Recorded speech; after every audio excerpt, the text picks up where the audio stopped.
Gobble, gobble, motherfucker. They're eating her. And then they're going to eat me. Oh my God! Estrogen levels peaking. It's like she's in heat. When are you gonna grow up, man? Chicks love cars. If you want to get into their pants, you better have a nice, hot Ferrari. She's my hot Ferrari. Besides, I love my Mustang, which is a plug-in hybrid. It gets 100 mpg. Oh, no, not the beast! Not the beast! Ah! Out of my eyes! Welcome to episode 29 of Schlock Talk, being the poor fools Mr. T's been pitying since 2013. I'm Gabe. I'm Joel. I'll pity the Paul. I'm just absolutely blown away that this is episode 29. Wow. What the fuck have we been doing with our lives? 29? That's what he It said. is. He said 29. It's episode 29. We have to celebrate like our 50th one. In 2.5 years. Celebrate our 29th. Start that. So tonight's episode is Straight Line from 1988, although IMDb says I think 1992. But I think this is from 1988. That's what it says on the VHS, if I recall correctly. I have the VHS right here. And tonight's movie is directed by George Mihalka, who's probably most well known for, he directed My Bloody Valentine, the original Canadian slasher mine-themed movie. Oh, I thought he was going to just be famously known for directing Straight Line. It was just gonna... Quite the resume. It begins and ends in Straight Line. He's our first Turkish-Canadian director. Oh, versus just the regular Turkish. It's like a Thanksgiving with maple syrup is what that's.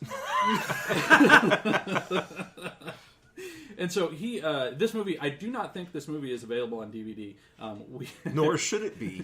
It is available on VHS from Cabin Fever Video. You're welcome. Or at your local recycled video cassette store, which is the only place you'll ever find it. All right, so we really learn a lot about how the world works during the 92 minutes of Straight Line. We learn that if the police are going to charge you with murder, all you need is a kind of early 90s hot lawyer in a Madonna bustier to come into the room, and they will more or less let you go. We discovered that you shouldn't break into an old hooker's house because she's probably going to either shoot you or rub her used-up Kalahari dry poon against your leg. Actually, she seems like a fairly decent... Kalahari dried? Kalahari dry. Actually, she seems like a fairly decent elderly chick, even if she is the sort of gal who's the reason we're always out of crack. Also, although we never explicitly are told so, the movie appears to take place in Detroit. The clues? 1, a character wears a tiger's jacket, and 2, the uninterrupted miles of desolate squalor. But at the end it says it was filmed in Ontario. Yeah, it was totally shot in Canada on the cheap. I mean, this is not like a high-budget film by any stretch. But we are taught some really important lessons, too, in tonight's film. Thanks to Straight Line, a misnomer of a title if I ever heard one, we can identify the gay hierarchy, which starts, apparently, with 16-year-old twinks at the bottom, followed by bi-curious Italian gym managers, Mr. T's, and then motorcycle shop owners named Big Boy. Not bad information to have, considering Straight Line was a couple episodes of the TV show TNT sewn together into a feature-length straight-to-VHS movie that Schlock Talk now owns all 3 copies of. We got the monopoly, bitches! Hey. Not bad, too, for a movie disguised as a crime drama, but that's really about a bunch of guys trying to nail a skinny little white boy, the only one of whom succeeds in doing so is a combination of community organizer and Bond villain. Kinda like Obama! Anyway, Joel, I interrupted you. Go ahead.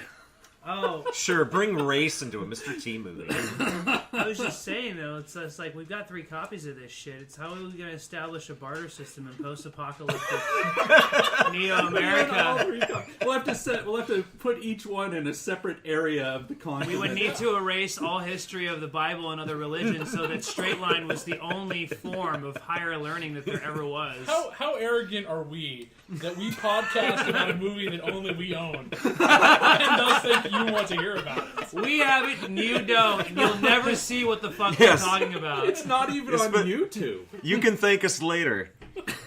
No, you can't. You can't if you don't get a hold of it. You can't if you do get a hold of it. You can't think it's about this movie.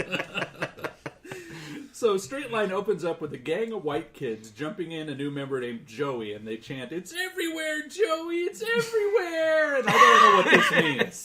The gay energy. They were passing them around like cigarettes for a while there. Yeah, just put this shirt on him and put another T-shirt over his face and like turn him around, constantly touching this guy. Like I think it was like a Rush T-shirt tied around his face. Every fucking force in this film is trying to fuck It's shot Joey. in Canada. Everybody touches Joey in this movie. Yeah. He does. That's what this movie is about. It's about a 60-year-old boy getting passed around between a bunch of big buff guys. So the gang heads into town for a little wilding, drinking, and carousing. A lot of carousing. And the other gang members give Joey a knife and tell him to go break into a house. Yes, the house. I love how they like his whole job is to like quietly like sneak into this house, and then you think like, okay, you know, he's got to like break into this house. This is his initiation. And then they go and like smash the front window in. They're fucking dumping trash on the fucking and they're screaming. Well, they're acting as the distraction, so he can get in and he can turn on the stove. Yes, because that's what Apparently, he does. he was going to viciously cook this lady's porridge. The stove bandit strikes again. He was getting ready to set a roll of paper towels on fire, Yeah. which he threw at her, and somehow it deflected the gun bullets. Yes. So inside the house, there's this old woman named Clara, and she's watching a TV show about the urban child while enjoying a nice evening tea. She fucking like chimes in once it announces the story that they're covering in the news, and she's like, "I'll tell you about the urban child. Woman living by herself talking to the television. It's quite sad." And Joey has broken into the kitchen. He tries to start a fire, but Clara, who's in a luxurious caftan, I might add, Hey, those are comfortable. shoots at him and he and the other gang members, but they all get away. The next day, Clara goes to a gym looking for T.S. Turner, played by Mr. T. And when we first meet him, he appears to be working on his lats with a thigh master. Yeah. You know what was weird though is she comes in here to enlist the help of him, and I couldn't understand because it seems incredibly racist to me. I don't think she knows that he like is this like sort of beat private eye or anything like that. I think maybe that there's a gym down the street and she knows a black guy owns and manages the gym and thought maybe this guy's in touch with the criminal element. Well, we know he needs cash because he's black. Oh. This is her thought process, Yeah. not mine. Yeah. Not mine. I'm putting this out there. He needs cash because he's black. He knows the criminal element because he's black. He owns a gym because I don't know why he owns a gym. A boxing gym, so because he's black. Oh, a boxing gym. Yes, there you go. There you go. Gabe provides it. All of these come together to form the perfect trifecta of how you catch criminals. Yes. Yeah, it's just it didn't make sense. You could totally interpret that because they never just like laid out like, hey, they were old friends and maybe they were in Vietnam and they were in the shit and she saved his life when he was like a new fucking private, fresh in the draft or some shit like that. I don't know why women would be in combat, but you have to understand you got to build that rapport because other than that, she's a crazy old racist woman. We did establish earlier this is the prostitute lady, right? So Yes. So maybe she was actually fucking Charlie, and then Mr. T got the drop on them, and then he got to kill them that way, and they became fast friends.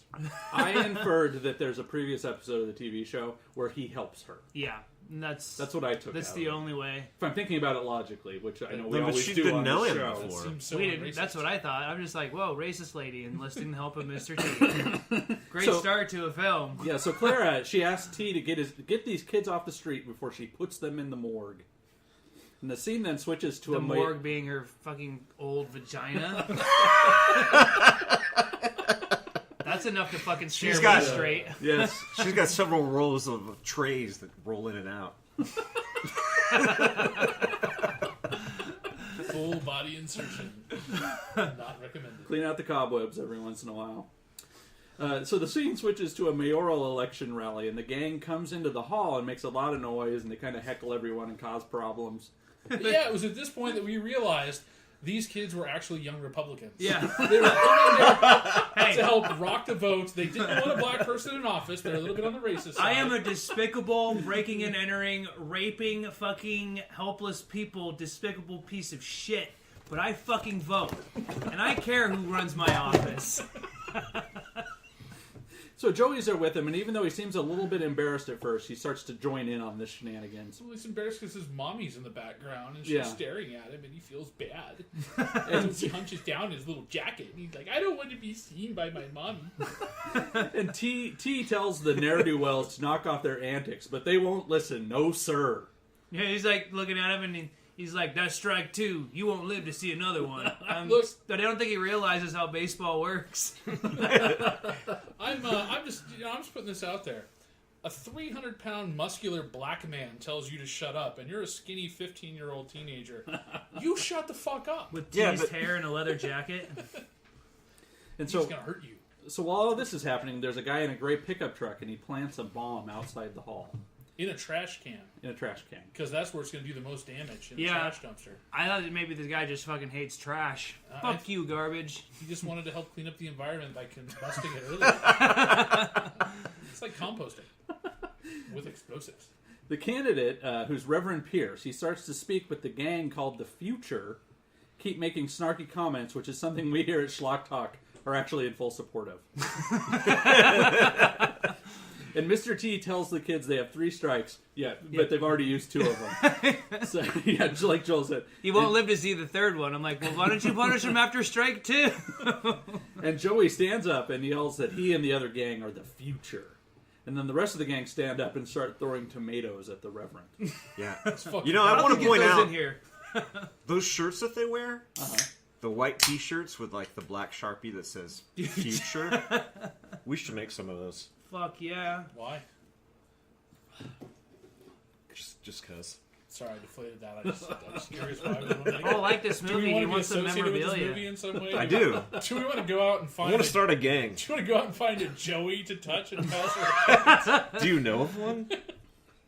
It's gotta Listeners, be if you know a Joey who can be passed, And I mean a baby kangaroo, because that's what I'm into. same thing. I Well, they like. really hop I up like and to down reach real into the fast on pouch. it. Yeah, you like to reach into the pouch. So like Craig said, Joey's mom is at the rally, and she confronts him, and she slaps him across his goddamn face. And then he runs off with the rest of the gang, and his mom chases after him and runs past the bomb just as it goes off, and it kills her. And T tells everyone, she's dead. Yeah, it was horrible, man. Like a McDonald's bag hit her in the face. And she killed her. I'm pretty sure she died of a heart attack because there was no blood, there was no shrapnel. The woman just looked like a lady laying down on the street for no particular reason. Yeah, I mean, she got like thrown up, like ragdolled in the air by the freaking blast. Well, I didn't Yeah. realize that this was a made-for-TV thing. Yeah. Until, It reeked of made for but TV. there was like, well, there was no. There's no gore, there's no cussing. Yeah, it was very That's 18. right, yeah. There's no sex. None. Yeah, I mean, very. there's minus sex in this movie. Well, except for when the lawyer. Okay, when the lawyer comes shows in, up. Yeah. So T chases after Joey, and he threatens to jump off a bridge. And T tries to talk him down, but Joey says, "Just keep walking." Oh my Something, So, man. So when we were watching this, all of us were chanting, "Jump, jump, please, motherfucker, jump!" And he didn't jump. It was so disappointing. Now here's the big plot thing that really threw me off. The whole movie's about everybody like reaching out and trying to say, Joey, he's a piece of shit. Dude, Yeah. yeah. Joey's Why do we such care a about tool. Joey? Well, they care about him because he's got a tight ass. I think that's the answer right there, Paul. Joey is like the fucking Hope Diamond of this shitville that they all live in. The Hope Diamond of Shitville. Everyone fucking wants him. Whoever holds him holds the power. So Joey says that he's going to jump. So I don't think Joey realized the shortest distance between the bridge and the fucking street below is a a straight straight line. Joey says he's going to jump, and then he just wants to die, but T climbs out on the ledge too to try and stop him. You don't want to die, kid. And the police arrive, and T tells Joey he's going to find out who killed his mom. And I want to say, too, during this scene, Joey's voice cracks more than Paul's knuckles when he's fingering a sedated hobo. And why do the cops show up to pull their guns and point them at a guy who's threatening to commit suicide? I know, it was just Where's weird. the genius behind stopping him this It was way? just weird because considering that this is Detroit, I was surprised that the cops just didn't open fire on Mr. T as they were driving up. Yeah, we're like, man, this isn't realistic at all. So the police They don't even intervene. talk to him. It's like he's not even there. He's not even a suspect of record. What's up with that? The police intervene, and T prevents Joey from jumping off the bridge, but then Joey gets arrested. Well, I like the fact that when he's right next to Joey, he goes, "Give me a hand." And Joey gives him his hand and at the same time manages to lose his balance for no particular reason. Joey, jumps off the bridge and then grabs for Mr. T. I think he was trying to take Mr. T with him in lover's suicide. Is what it really came down to, but Mr. T saved him. Pulled him back up and put him over to Rio. At the police station, Joey's interrogated by a detective, and he's asking him how long he's been with the gang. And while this is happening, T's former lawyer, Amanda, comes into the interrogation room and says she's going to represent Joey. Well, it was crazy because the detectives were doing their bad cop, even worse cop routine to fucking get information from Joey. Is this So one? it's like, not just like I'm an asshole cop, I'm bad cop, like bad at my job. and then the lawyer comes in looking all, dashing with her bustier. Yeah, like she just What was that? She's an escort or some shit. Yeah, we thought she was a prostitute when she first came in. Is she wearing origami?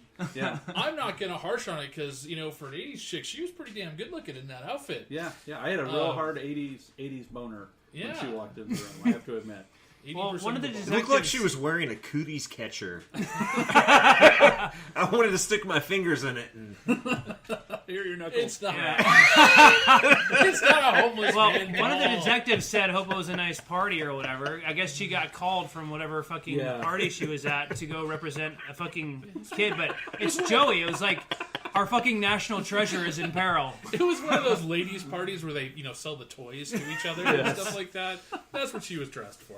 So in court the next day or whatever, the judge is going to send Joey to the boys' home, but T's aunt says she'll take him in as a foster kid, and then Dr. Hamill, who also spoke at Reverend Pierce's mayoral rally, just kind of wanders in, and he says he would like to have Joey at his community center. I like the fact that the lawyer guy who's opposing Joey is like, this guy has no business taking in a child just because he runs an institute that reforms children. I don't know why that would give him the right to supervise this kid. I don't even understand even the straight up police work. Like, how the fuck did they even think that fucking Joey killed his fucking mom? He ran outside and then a bomb blew his fucking mom up. If anything, running planted outside, in the trash. If anything, running outside makes you a little more innocent because that's the only place the bomb affects. Yeah. But yeah, they put him in jail for it. He's guilty. And of I blowing missed up his this mom. point, but I couldn't help it. Like, when they had picked up Joey and threw him in the squad car and drove off, it looked like Mr. T kind of felt a little sad, like a little left out. Like, they didn't arrest him, beat him down, fucking cuff him and book him. They just left him there. The other part of it is there's 4 cops, and 2 of them take Joey away, and the other 2 turn around and just start booking it back. They to just the run car back for to no the squad reason. car. He's They like, are not just even a frisking? Come on. Yeah. Also, Joey in court is wearing his leather jacket and gang t-shirt, Yeah. which I thought was very funny. And also, they're going to let him go with Dr. Hamill, keeping in mind he's been charged with murder 1. Yeah. Exactly. And so a news reporter named Desmond or Donovan or Dickhole or something that starts with D, he asks Amanda out and he tries to convince her by telling her he thinks Joey is innocent as well. And so after this, on a tip, T goes to the old rubber plant where the gang hangs out. The old rubber. It wasn't really a tip. It was like, he didn't really talk to Joey at all, and I was wondering what the fuck he was doing there. And he had a little audio flashback, where Joey was telling him that they hang out at the old rubber plant. Well, So is this a condom factory? that makes sense when you're hanging out with Joey. It's easy access when you're at the old rubber plant. But right after he gets there, he gets hit with one of those like swinging traps from Fallout 3. It wasn't Mr. T who got hit. Wasn't it the bad guy who put it there? It's like it hit him in the head. It was No, Mr. T. No, The first one portion, was I'm like sorry. the fucking like Indiana Jones like log trap on the ropes where it comes out and knocks you over. Except it was, instead of a log, it was like a roll like of a aluminum fucking foil. Nerf fucking sword or whatever. That was the point where I was going out to grab the pizza. So. Yeah, it fucking like cut. It just cut all of a sudden. You didn't see. And it then you actually see hit Mr. T on the ground. When he's on the ground, like, you know. And then later on, they're trying to instigate him, so they're like banging stuff all around, and this guy like hits like a swinging lamp, and it smashes him in the face. It almost hits him. He like sees it coming, like ducks out of the way. Yeah. So they're like stalking him around in the darkness, and they're Warrior hitting pipes style, and just stuff. And banging stuff. of course, if they were really serious about scaring him, they'd have threatened to put him on a plane with Murdoch flying. A-team humor at its finest, people. And one of the kids tries to impale him on a giant spiked wall on wheels, the kind found in any typical rubber factory, as we all know. Hey, that's how they test the Yeah, condoms. make sure it's not pierced. And after this, Amanda goes to the TV station to talk with Desmond, and she looks at a video he's been making about the Future Gang, sorry. Mr. T calls them the Futures at one point in the movie. Are they I thought that was stockbrokers? Yeah. They seem really kind of urban for that. I don't It know. was interesting. Like he's got all this video evidence of like recordings of crime and arson and fucking defacement of public property and shit. And the fucking Futures were in like what city fucking hall or whatever during the fucking mayor's Well, debate. obviously, this group of 17-year-old boys has been intimidating everybody because you see this burly black guy sitting on the stoop with bandages on. Like, do you know who it was? He gets this jittery look in his eyes. And he starts running back into his house because he doesn't want these. No kids one messes with the fucking come back to Futures. him. I don't know why they're so intimidating. Well, no one fucking messes with them. We throw tomatoes, motherfucker. Don't mess with us. So Desmond tells Amanda that he believes the Future are being paid by someone to break up the neighborhood and have all the people there move out. And hilariously, he asks some lady just walking by, "How'd you get that bruise on your neck?"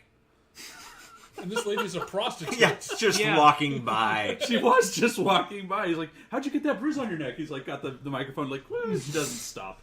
And there's like another guy or whatever, and he had like a concussion or some shit on the video. He has concussion on his fucking head, and he's just getting ready to go into his trailer.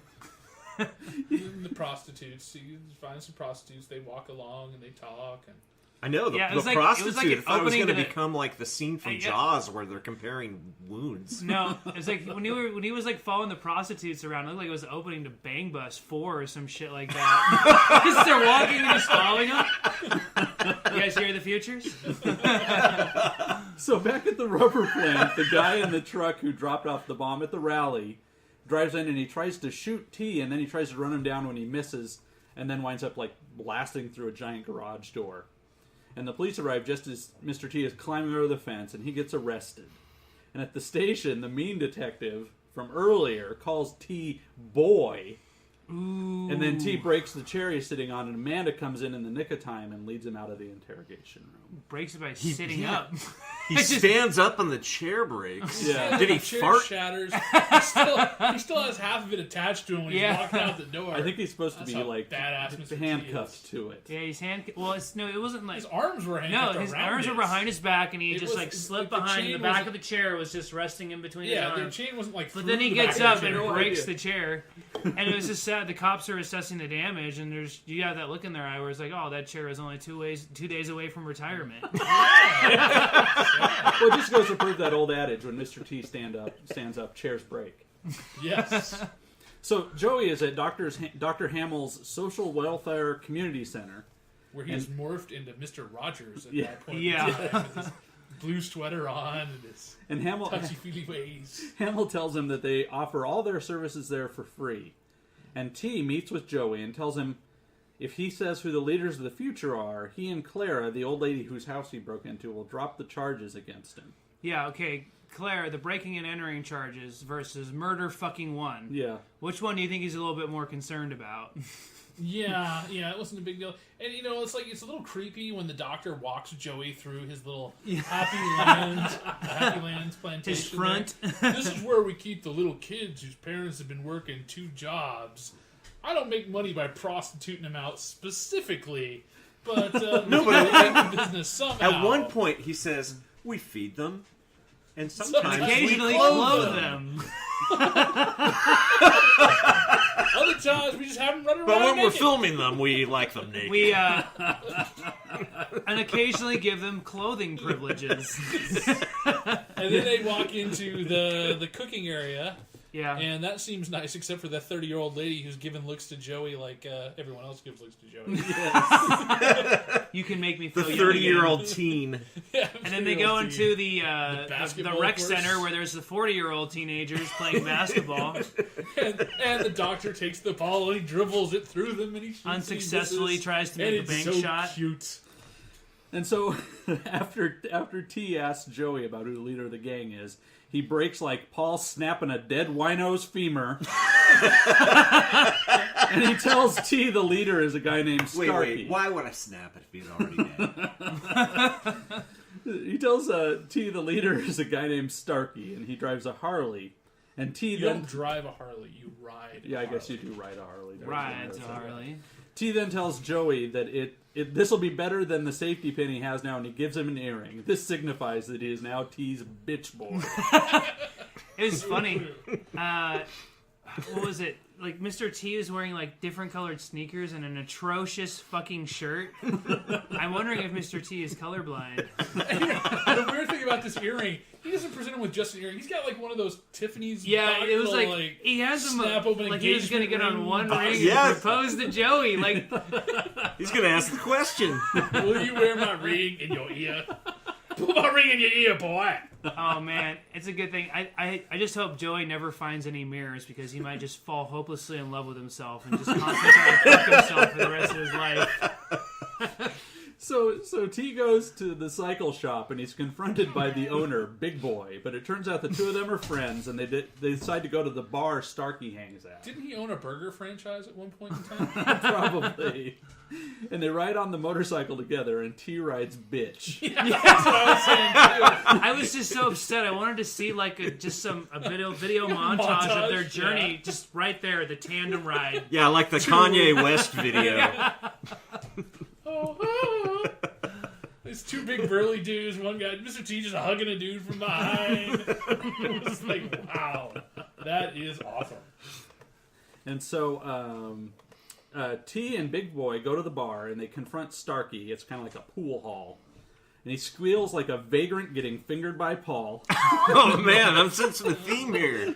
Yeah, You know, it's not just vagrants and they wine. find Starkey and It's crack horror. they pin him up against the wall with a pool cue, and Mr. T is like, "When's the last time you remembered or when's the last time you stopped breathing?" He's like, "What?" And so Big Boy puts the pressure on him, lifts him up with the pool cue, and I can't breathe. Oh, it was terrible. And Very then classic. at the end, they drop him like a sack of potatoes. Mr. T picks up his pool cue, snaps it in half, and goes, "You can use these for some crushes." Yes. And then Big Boy is like, "You're too kind, Mr. T."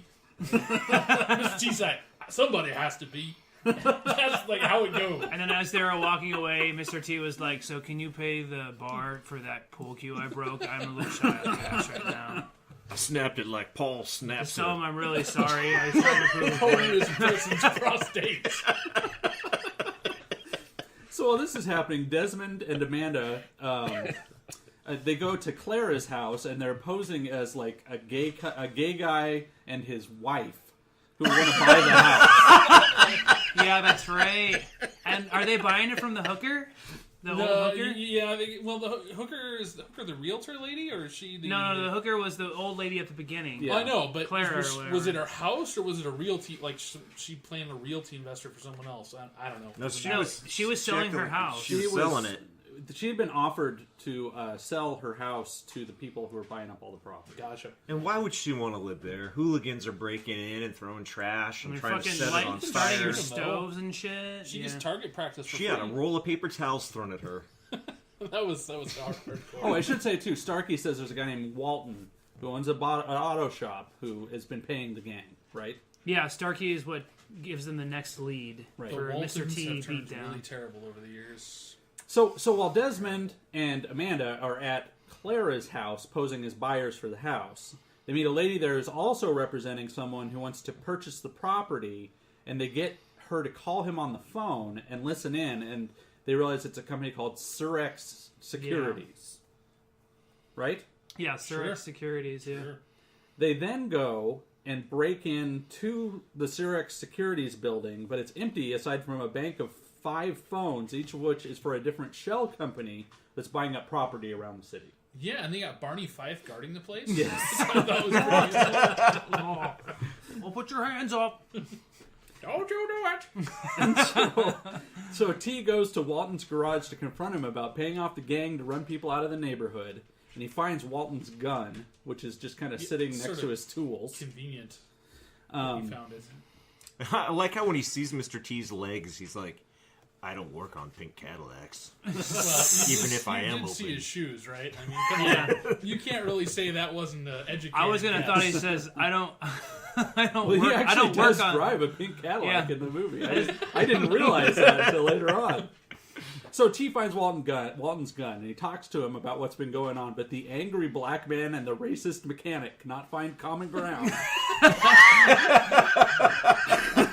And the two of them duke it out in the auto shop. And T kicks Walton's sorry white ass, but he gets away before T has a chance to pity the fool. Yeah, And after With this, his dick. he's backed up into a stack of tires. Yeah. Not from the rubber factory because it's a whole other type of rubber. But he's backed up into the tires. He was like swinging a light at him. yeah. He's like Oh, a light yeah. fixture. He's like The whipping shot it light around. just whipping it around, and and he's, Mr. like, T's attacking like Mr. backing T up, with like it. like you're just shaking fire in front of a chimpanzee. Mr. T, fear light. And then Mr. T gets clobbered by the tires he runs into, Hey, and man. that allows white mechanic guy to escape. Those shop light chucks. Those are really dangerous. Bruce Lee used to use those whenever he was in a fight in an auto factory. After this, T goes back to his gym, and he and his bro Decker, who's kind of like the manager of the gym, they look at a pipe bomb that he found in Walton's shop. And the next morning, everyone is getting ready to go to church and hear Reverend Pierce speak, but there's a lot of tension because they're scared there could be another bombing. So they decide to bring Joey along. Yeah, I know. That was my thought too. It's like, Right. this guy's wanted for murder one for bombing this guy, and they bring him to the rally? What the fuck? So Hamill comes to the church, and he has Joey with him. And Joey apologized to T for calling him the N-word. Joey was fucking brainwashed, man. He's a whole other kid at this point in time. He's secretly just going, don't let this man anal rape me anymore. Please take me back. I'll be good. I'll be good. He apologizes to T for calling him the N-word because a week's worth of staying in a youth shelter and a new earring can apparently fix anything. Just ask Gabe.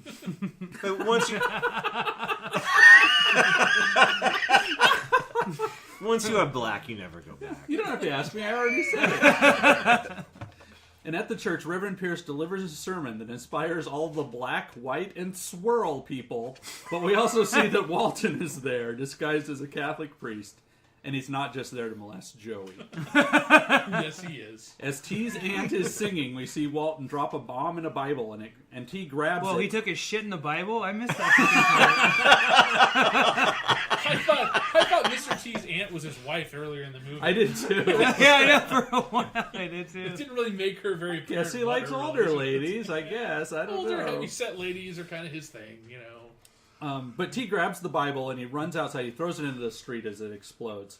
But while this is happening, Walton pulls out a gun and he shoots Reverend Pierce and kills him. Right?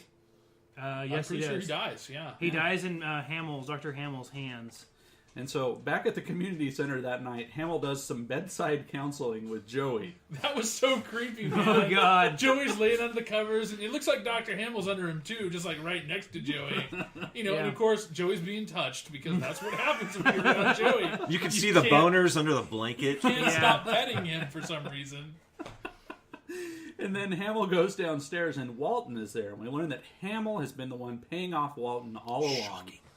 Yes, we Didn't learn see it that because coming. if you're not quick enough to put two and two together, they explain it in laborious detail right in front of you for like 5 minutes so you know what's going on. Also, there's a sweet Iron Maiden poster in the kitchen.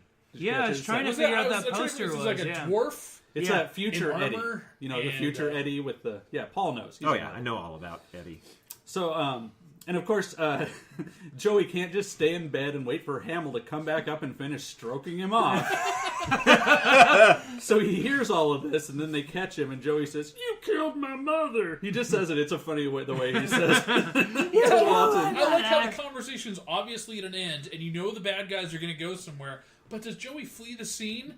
No, he stands there head And first waits up for him to against open the door. waiting for them to come out. I think they even said, "We're going to the door now." We will be opening the door shortly.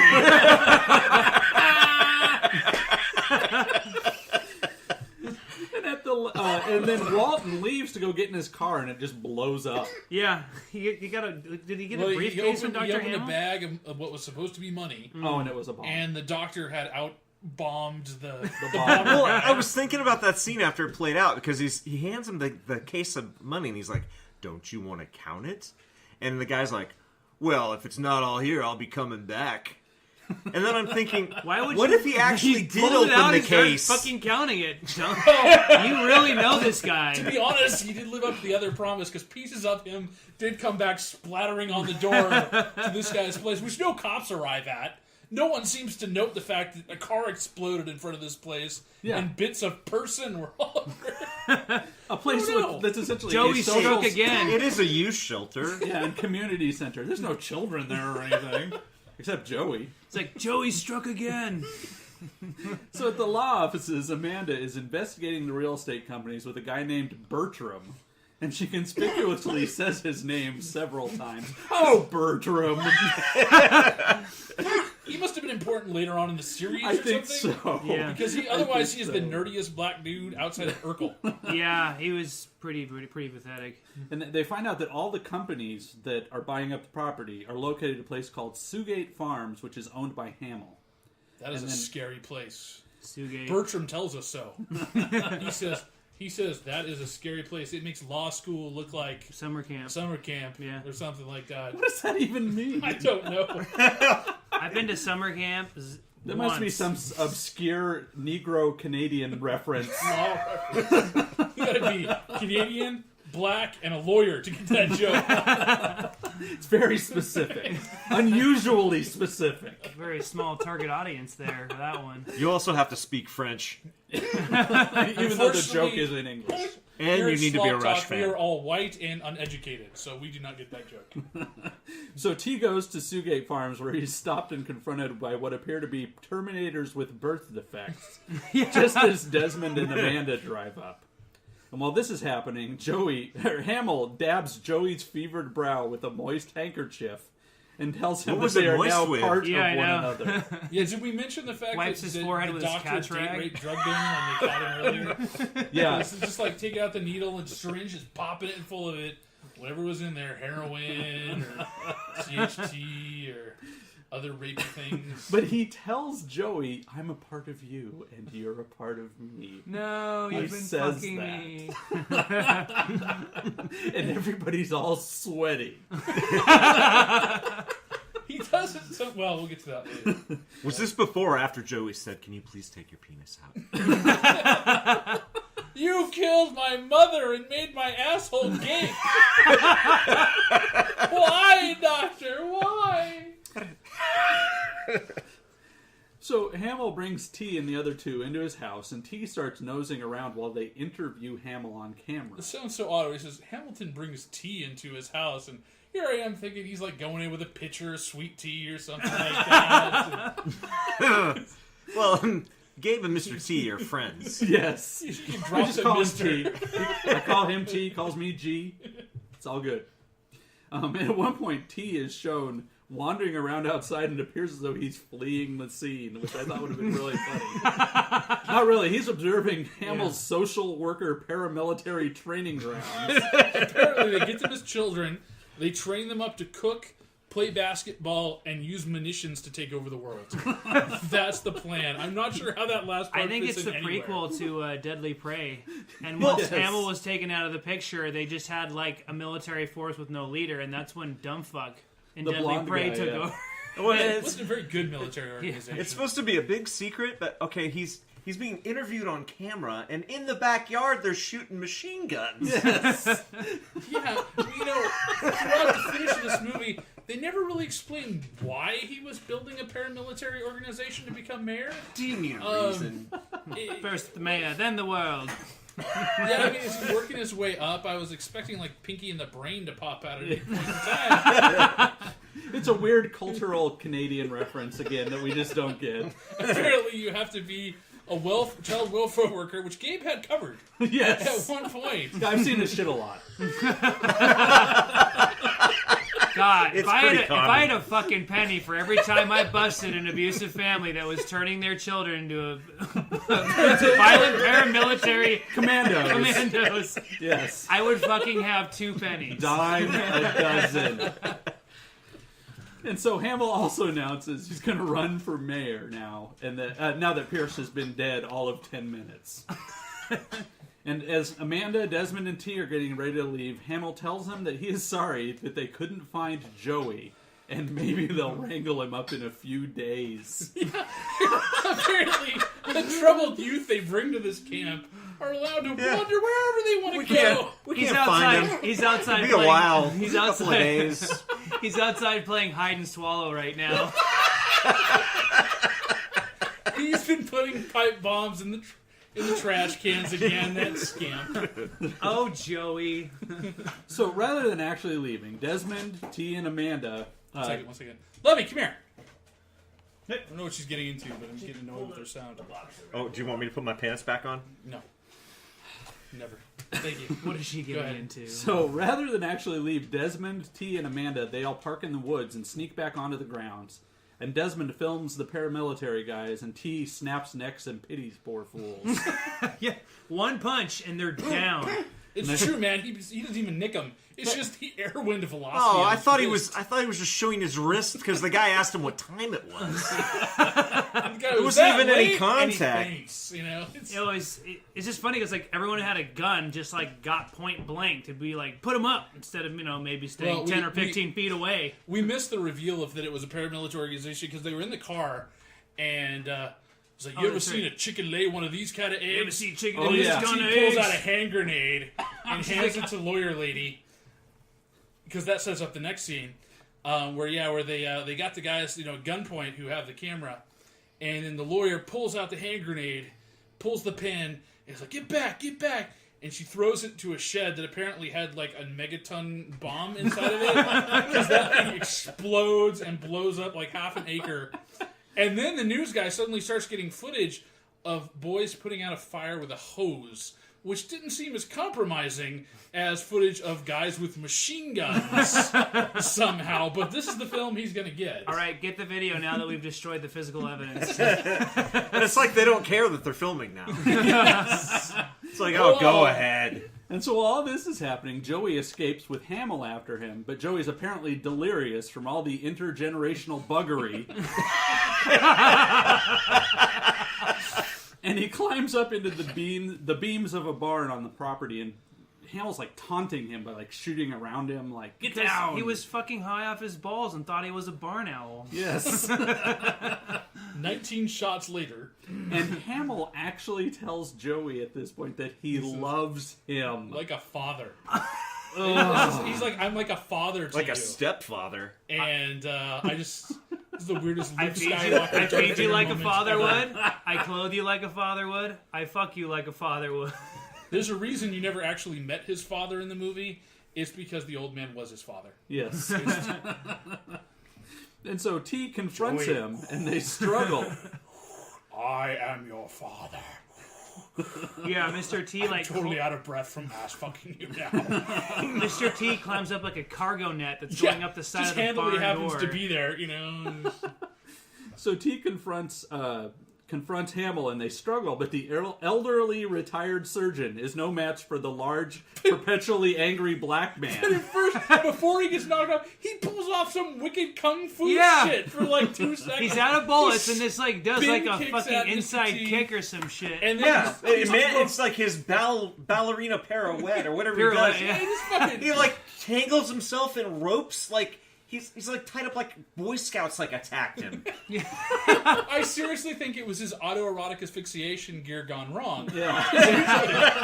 Usually he just lays Joey out. Yeah, usually hangs there and jerks off. He on hangs him. there, suspended by his neck, strangled, jerking off, like some kind of weird fucking like sprinkler system for kids to play in. But He's like David Carradine. I mean, it's... Oh, sorry. And the guy from NXS. Yes. Yeah. There's been a few. There's been quite a few. I think. But altogether, it's disturbing. Kids, no autoerotic asphyxiation for you.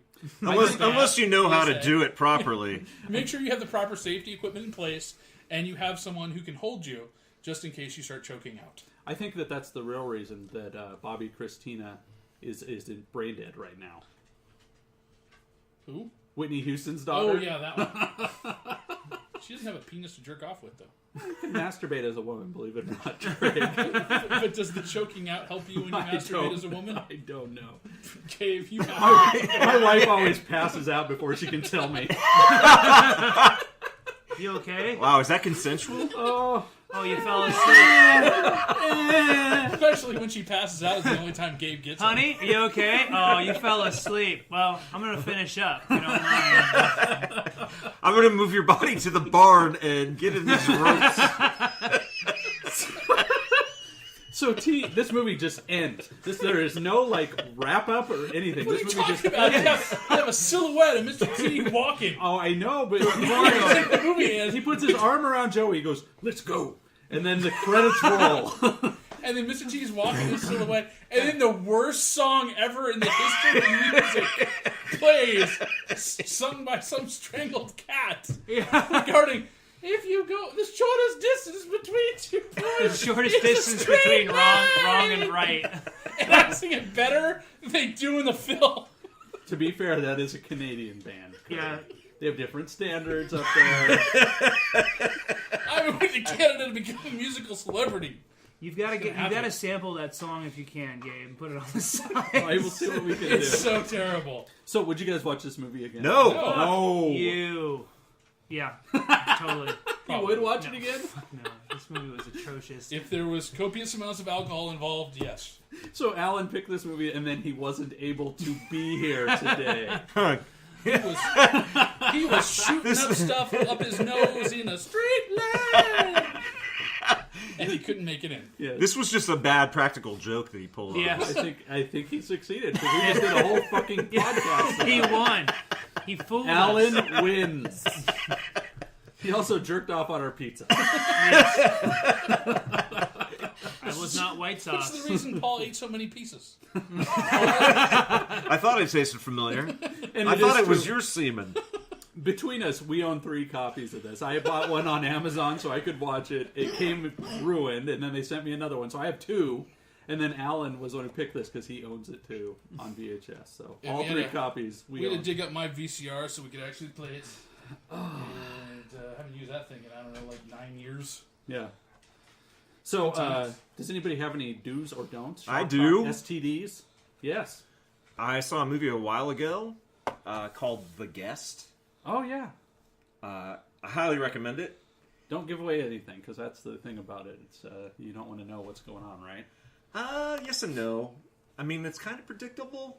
Yeah. Like, you watch, like, 20 minutes, you kind of know what's going to happen. Okay. But it starts one way and then kind of ends so ridiculously. So from start to finish, it's not a straight line. No! It is not. I am on a strictly straight line movie diet right now, Paul. I can't handle that temptation. It was made by the guy that directed You're Next, and it stars that's right. the guy from Downton Abbey. That, like, Of all things. yeah, and he was great. I was really surprised. His performance was just like so completely over the top, and by the end of the film, he's just ridiculously great. Which guy from Downton Abbey?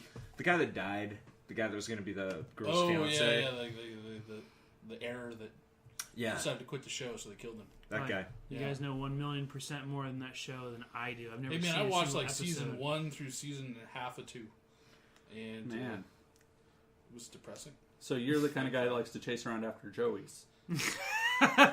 I catch Joey's. I'm a big guy, but I know how to ambush. You lay a trap. Well, he heard that it was going to be a period piece, and he thought, oh, it's my fetish. But he was sadly disappointed when there wasn't Awkward vaginal conversations blood. and horse-drawn carriage rides. So I have a do as well. I saw, just out of pure curiosity, I watched Tusk, Kevin Smith's Tusk, and I freaking loved it. I'm going to speak for Alan here when he said he hated that movie, and Gabe loved that movie. Trust Alan. I compare Alan's poor choice of movie of Straight Line to Gabe's Evil Clutch. I'm going to go Straight Line every time. Straight Line is objectively a better movie than Evil Clutch. Objectively? Okay, if you go out there and you watch both of these movies, Straight Line is better. and at the end of the movie Just you is. think Evil Clutch is the better movie, you should have You're been Gabe. aborted as a child. Someone should have shaken a clothes hanger, stuck it up your mom's Wow. with JJ, and ended you before you were born. Oh, man. Thank you and have a good night. So, anybody else? I saw the SpongeBob movie yesterday. Yeah. Oh, the new one? Yeah, I quite enjoyed it. The Oh, first really? one was Yeah. good. I'm a big SpongeBob fan. I watched the first scene of the SpongeBob porno. I can't really say it's a do. It lost me a little bit when the person playing the squirrel tried to give SpongeBob a blowjob while she still had her fishing bowl hat on and wasn't able to do it until SpongeBob convinced her that it would give her oxygen if she blew him. I wish I was making this up. I am not. That is I'm just legitimately thankful. what happens. I'm just thankful that Gabe hasn't had us review this film yet. The SpongeBob porn. What were we going to do? What was it? Next up. Whatchamacallit? Holocaust? Oh, Porno Holocaust? Yeah. I haven't watched it yet. I got it, Okay. but I haven't watched it yet. Okay, cool. Well, if there's nothing else, I think we're all done. Don't forget to like us on Facebook. We got 9 new likes this week. Whoa. 9. They were all Gabe's friends. They're all Gabe's friends.